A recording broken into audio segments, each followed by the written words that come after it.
बारामतीत उमेदवारांना प्रत्येकी 20 लाखांची ऑफर, युगेंद्र पवारांचा गंभीर आरोप. बारामती नगरपालिका निवडणुकीदरम्यान महत्त्वाचा राजकीय खळबळजनक आरोप समोर आला आहे. राष्ट्रवादी काँग्रेस शरद पवार गटाचे नेते युगेंद्र पवार यांनी दावा केला आहे की विरोधी गटाकडून आमच्या पॅनलमधील उमेदवारांना प्रत्येकी 20 लाखांच्या ऑफर्स देऊन पॅनल फोडण्याचा प्रयत्न केला जात आहे. दादा, प्रचाराला सुरुवात केलेली आहे. काय वातावरण आहे? मतदारांमध्ये कशी भावना दिसते? आज खरं तर प्रचाराला सुरुवात आमच्या सगळ्या उमेदवारांनी आता 2-3 दिवसांपासून पण आज इथं आपण 20 क्रमांक पदयात्रा काढलेली आहे. त्यासाठी मी इथं आवर्जून उपस्थित राहिलो. इथं आमचे उमेदवार आहेत मनोज केंगार आणि त्यांच्या प्रचारात आम्ही सगळे आज इथं आलो आहे.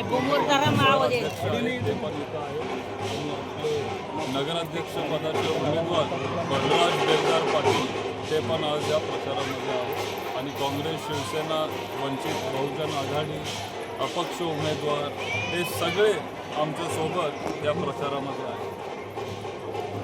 दादांचे 8 उमेदवार बिनविरोध आलेले आहेत, त्यामुळे कसं काय वाटतं? काय त्या 8 पैकी साधारण 4 उमेदवार म्हणजे 4 सीटवर आमचे उमेदवार होते आणि एकेकाला त्यांनी 20 लाख रुपये तिथं असे दिले अशी चर्चा लोकांमध्ये आहे. आमचे उमेदवार सगळे सामान्य घरातले सगळे कष्ट करणारे उमेदवार आहेत. त्यांच्या 10 वर्ष जर त्यांनी काम केलं तरी 20 लाख रुपये त्यांना कमवता येणार नाही. एवढं सहज ते येतात. 20 लाख, 25 लाख जो काय आकडा असेल तो देऊन ते तिथं या 4 लोकांना त्यांनी फोडलं. त्यापैकी एक दोन उमेदवार नवीनच आमच्याकडं आले. ते पूर्वी पक्षामध्ये नव्हते, पक्षाचं काम ते करत नव्हते. त्यांनी आम्हाला सांगितलं की तुम्ही जर आम्हाला संधी दिली तर मग आम्ही चांगलं काम करून जाऊ.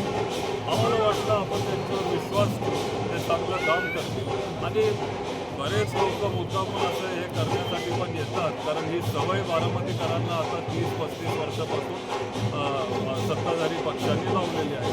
बारामतीकरांना म्हणजे उमेदवारांना जे कोण तिथं कॅन्डिडेट म्हणून इच्छुक असतं त्यांना. दुसरं म्हणजे एकतर पैशाचा वापर मोठ्या प्रमाणात केला गेला. दुसरं हे सगळे नोकरी करणारे आमचे उमेदवार आहेत किंवा छोटा व्यवसाय. आता मनोज जो आमचा इथं उमेदवार आहे तो रिक्षा इथं चालतो, तो तिथं दूधची डिलिव्हरी वगैरे करतो. जेवढं त्याला शक्य असतं तो लोकांमध्ये असतो. जर कुणाची काही अडचण असेल, कुणाची काही लाईट तुटली असेल, काही रस्त्यावर काही प्रॉब्लेम असेल, कोविडमध्ये त्यांनी तर सगळ्यांना दूध फुकट दिलं. कर्बोदूधची डिलिव्हरी तो तिथं करत असतो.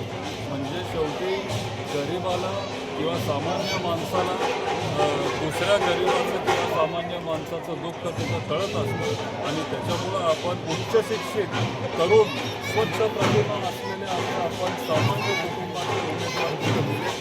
त्यांनी दबाव पण आणला ह्या अशा लोकांना. ते शेवटी घेतात. आमच्या पुढं खूप मोठी शक्ती आहे. आज त्यांच्याकडे सत्ता आहे, त्यांच्याकडे पैसे आहेत, संस्था आहेत मोठे मोठे, ते सगळे तिथं काम पण करत असतात. त्यांच्यावर जर दबाव आणला जात असेल, त्यांच्यावर जर अशी गोष्टी जर केल्या जात असतील तर ते 2-3 लोक सोडून जाणं हे साहजिक आहे. त्याच्यामुळं मी पण त्यांना जबाबदार धरत नाही. म्हणजे आमच्या उमेदवारांना शेवटी लहान माणसाला भीती वाटते. सामान्य घरातला असतो तो तिथं घाबरून जातो की कशाला आपल्याला हे करायचं आहे आणि या मोठ्या लोकांच्या नादी लागायचं. आज पण आमच्या उमेदवारांवर प्रचंड प्रेशर तिथं आणलं जातं आहे. हे लोकसभेला आपल्याला बघायला मिळालं, विधानसभेला बघायला मिळालं आणि आता आपल्याला हे नगरपालिकेच्या इलेक्शनमध्ये पण बघायला मिळतं आहे. तुमच्या माध्यमातून सगळ्या बारामतीकरांना मी विनंती करीन, आवाहन करीन की ह्या वेळेला तुम्ही सामान्य घरातल्या लोकांना तिथं संधी एकदा देऊन बघा. हे पण उच्च शिक्षित आहे, लोकांमध्ये राहतात आणि जर आपल्याला इथं लोकशाही जिवंत ठेवायची असेल, जर आपल्याला एक चांगला मजबूत विरोधी पक्ष इथं जिवंत ठेवायचा असेल तर मग राष्ट्रवादी काँग्रेस शरद पवार साहेबांच्या जास्तीत जास्त उमेदवारांना तुम्ही तिथं निवडून द्या. हे तुमच्यातली लोकं आहेत, माणसांमध्ये राहणारी लोकं आहेत. तुमच्या अडचणी काय आहेत ह्या लोकांना चांगलं माहिती आहे. ते काउन्सिल हॉलमध्ये जाऊन तुमचे प्रश्न तिथं मांडतील आणि तुमच्या जे अडचणी असतील, समस्या असतील, प्रॉब्लेम असतील ते लवकर आत्तापेक्षा सॉल्व्ह होतील. कारण तुम्ही तुमच्यातला एक उमेदवार तिथं निवडून द्या. दादा दोन्ही राष्ट्रवादी एकत्र येतील आणि काही जागा पवार गटांना सोडतील असं चर्चा होती. काय बरं झालं तुम्ही हा प्रश्न विचारला. आम्हाला पण वाटायचं की आपण काय एकत्र येतोय, कारण चर्चा ही अशी खालती पेरली जाते. लोकांची दिशाभूल करण्यासाठी ही अशी चर्चा, अफवा मुद्दामून ते तिथं सांगितली जाते. मग लोकांना वाटतं की नाही, कशाला आपल्याला ह्याच्यामध्ये पडायचं आहे, का या भानगडीत पडायचं आहे, हे एकच आहे. पण तसं अजिबात नाही. पवारसाहेबांचा पक्ष हा मूळ राष्ट्रवादी काँग्रेस पक्ष हा वेगळा आहे आणि पलीकडचा पक्ष आणि बाकीचे सगळे पक्ष हे वेगळे आहेत. एकत्र आपण तिथे येणार नाही आहे. आज आमचे कार्यकर्ते थोडे कमी आहेत. जे पलीकडं आहेत त्यांच्याकडं कार्यकर्ते जास्त आहेत आणि जरा मोठे पैसेवाले श्रीमंत कार्यकर्ते आहेत. कॉन्ट्रॅक्टर, ठेकेदार, उद्योजक सगळे पैसेवाले कार्यकर्ते आहेत. ते असा खोटा तिथं प्रचार करतात, मुद्दामून अफवा तिथं पसरवतात, म्हणजे लोकांना वाटेल किंवा लोकांची दिशाभूल होईल आणि या पद्धतीचं राजकारण ते करत आहेत. त्याच्यामुळं तुमचा मी आभार मानतो की बरं झालं तुम्ही हा प्रश्न मला विचारला आणि हे एकदाचं सगळ्यांसमोर आपण. नगरपालिका स्थापन झाल्यापासून पहिल्यांदाच 8 नोव्हेंबर दिली झाली. ही परिस्थिती काय यावर नगरपालिका स्थापन झाल्यापासून पहिल्यांदाच त्यांना हे करावं लागलं. खरं तर ते 10 किंवा 12 नगरसेवकांसाठी प्रयत्न करत होते. 21 लाख रुपये 25 लाख रुपये कशाला म्हणतात? एवढे पैसे तर आमच्या सगळ्या उमेदवारांना मिळून आमच्याकडे नाही आणि हे पैसे ते एका उमेदवाराला देतात. नगरपालिका स्थापन झाल्यापासून त्यांना हे आता असं करावं लागतं. म्हणजे तुम्ही राष्ट्रवादी काँग्रेस, शरद पवार साहेबांची ताकद आणि सर्वसामान्य जनतेचं प्रेम हे तुम्ही ओळखून घेतलं पाहिजे. दादा म्हणतात की बेरजेचं राजकारण करू. असं वाटतं ना, त्याच्यामुळे मी तुम्हाला सगळ्यांना सांगतो की तुम्ही पण आम्हाला साथ द्या. लोकांनी आम्हाला साथ दिली पाहिजे.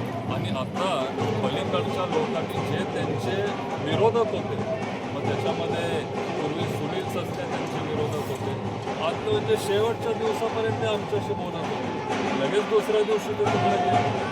तुम्ही राजकारणामध्ये नवीन नवीन अनुभव कुठे येत असतात, पण सगळे जे मूळ त्यांचे जुने विरोधक होते हे सत्ताधारी पक्षांनी आपल्याकडं वळवून घेतले. आपले प्रामाणिक चांगले कार्यकर्ते जे पक्षासाठी 20-25 वर्ष काम करत आहेत त्यांना तिथं डावलण्यात आलं. ज्यांच्याकडं पैसे आहेत पण बारामतीमध्ये ते राहत नाही, मुंबईत कोणतरी राहत आहे, पुण्यात कोणतरी राहत आहे, पण पैसे इथले जी लोकं आहेत, स्थानिक जनता त्यांना ओळखत पण नाही, अशा लोकांना तिथं उमेदवारी दिली. कारण असं वाटतं की फक्त पैशावर ही निवडणूक होणार, पण बारामतीकर हे हुशार आहेत. फक्त पैशावर हे इलेक्शन होणार नाही, पण सर्वसामान्य जनतेचं जो काम करेल, तो जनतेमध्ये राहील, तो लोकांसाठी उपलब्ध असेल. तुम्ही मध्यरात्री जरी मनोजला फोन केला, आरतीताईंना फोन केला, बळीला फोन केला, तो तुमच्या संकटात धावून येईल.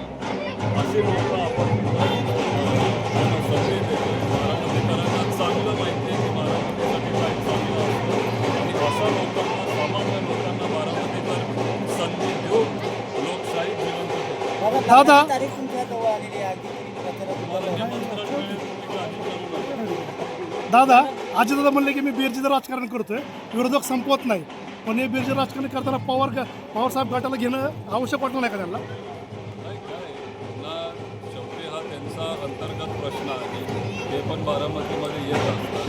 तुम्ही हा प्रश्न त्यांना विचारा अशी तुम्हाला विनंती करतो. दादांनी असं देखील विधान केलं होतं, जर तुम्हाला मतदान केलं आणि उमेदवाराला जर निवडून आणलं नाही तर निधी मोठ्या प्रमाणात द्यायचं. तुमच्या हातात असेल तर किती द्यायचं, माझ्या हातात असं पण काय हे खूप चुकीचं वक्तव्य आहे. तर मी म्हणजे मला त्यांच्यावर बोलायचं नाही आहे किंवा मला सहसा टाळतो, पण हे वक्तव्य खूप चुकीचं आहे. कारण तो निधी हा जनतेचा निधी आहे, लोकांचा तो सगळा निधी आहे. लोक आपल्याला तिथं निवडून देत असतात, त्याच्यामुळं आपण तिथं जाऊन त्या पदावर आपण बसू शकतो. पवारसाहेबांची ही शिकवण नाही आहे आणि मला तरी ते पटलं.